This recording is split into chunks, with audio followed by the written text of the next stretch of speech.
Oke, langsung aja kita mulai ulasan kali ini. Pernah kepikiran nggak kenapa harga barang-barang tuh rasanya naik terus, padahal gaji kita stuck di situ-situ aja? Nah, hari ini kita bakal ngebedah sebuah analisis menarik soal utang negara, dan gimana utang yang kelihatannya jauh di atas sana, ternyata diam-diam motong daya beli kita sehari-hari. Yuk kita lihat fakta-faktanya.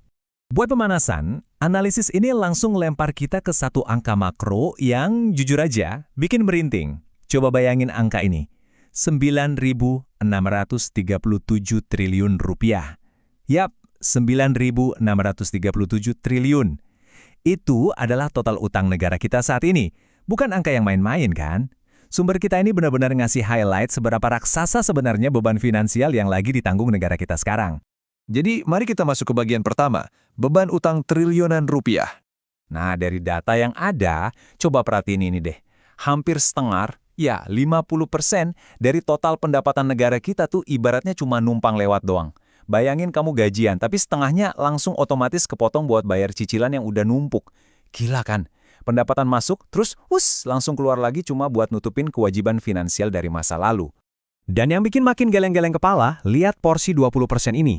Hampir 20% dari total pendapatan negara itu bahkan nggak nyentuh utang pokoknya sama sekali loh. Itu murni lenyap cuma buat bayar bunganya aja teman-teman.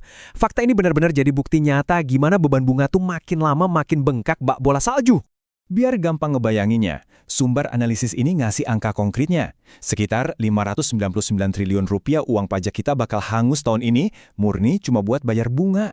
Coba deh, 599 triliun, itu uang pajak dari kita-kita yang harusnya bisa banget dipakai buat ngebangun infrastruktur fasilitas publik malah hilang gitu aja setiap tahun cuma buat ngerawat bunga utang.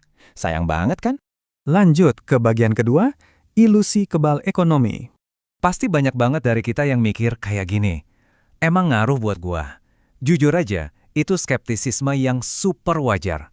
Kita sering ngerasa, ya udahlah yang ngurusin APBN, pajak, fluktuasi kurs mata uang kan pemerintah. Kenapa kita mesti repot-repot peduli? Toh yang penting tiap akhir bulan kita tetap gajian kan? Tapi tunggu dulu, ini bawa kita ke bagian ketiga, efek pajak terselubung. Poin krusial yang mau ditekankan di sini tuh gini. Pas nilai tukar rupiah kita melemah, katakanlah sampai 11%, impact atau rasa sakit finansialnya itu bukan cuma deretan angka merah di layar monitor bursa saham, itu langsung jadi realita pahit buat kita yang kerja sehari-hari. Pelemahan ini pelan-pelan ngikis kemampuan kita buat bertahan, tanpa kita sadarin sama sekali. Gampangnya gini deh hitung-hitungannya. Katakanlah gaji bulanan kamu di angka 10 juta rupiah. Terus rupiah anjlok 11% tadi. Nah, secara efektif, daya beli real kamu tuh nguap dan nilainya turun jadi sekitar 9 juta rupiah aja. Nominal yang masuk ke rekening sih tetap utuh 10 juta, nggak ada yang kurang sepeser pun.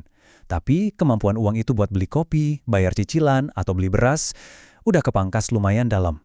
Makanya, analisis ini nyebut hilangnya daya beli secara diam-diam ini sebagai pajak terselubung. Ini ibarat maling tak kasat mata. Di slip gaji kamu, nggak ada tuh tulisan potongan baru. Tapi pelan-pelan, harga kebutuhan pokok merangkak naik. Ini tuh efek langsung dari negara yang lagi kewalahan ngurus utang. Jadi seolah-olah dompet kita itu disedot diam-diam lewat harga barang yang makin mahal dan nilai uang yang makin loyo. Nah, ini ngarahin kita ke bagian keempat, memasuki mode bertahan hidup. Lewat poin-poin ini, sumber kita benar-benar ngebunyiin alarm bahaya. Intinya jelas banget, saat negara lagi ngos-ngosan bayar utang, dana di dompet kita tuh secara nggak langsung ikut kepotong. Dan dengerin baik-baik ya, mindset di mana kita cuma nyimpen uang nabung pasif di bank dan berharap bakal aman sejahtera di masa depan, itu zamannya udah lewat, selesai. Kalau uang kamu cuma didiamin doang, nilainya bakal makin habis kegerus. Sebagai penutup ulasan kita hari ini, ada satu pertanyaan provokatif yang dilempar dari materi ini. Ketika kita pelan-pelan mulai terseret masuk ke dalam survival mode atau mode bertahan hidup ini, jujur aja, apakah kamu masih percaya 100% sama kemampuan sistem yang ada sekarang buat ngendaliin krisis finansial ini? Ini bukan pertanyaan sembarangan loh, ini buat bikin kita benar-benar mikir kritis soal nasib finansial kita ke depannya. Coba direnungin deh. Oke, makasih banget udah ngikutin ulasan kali ini dan sampai jumpa di pembahasan selanjutnya.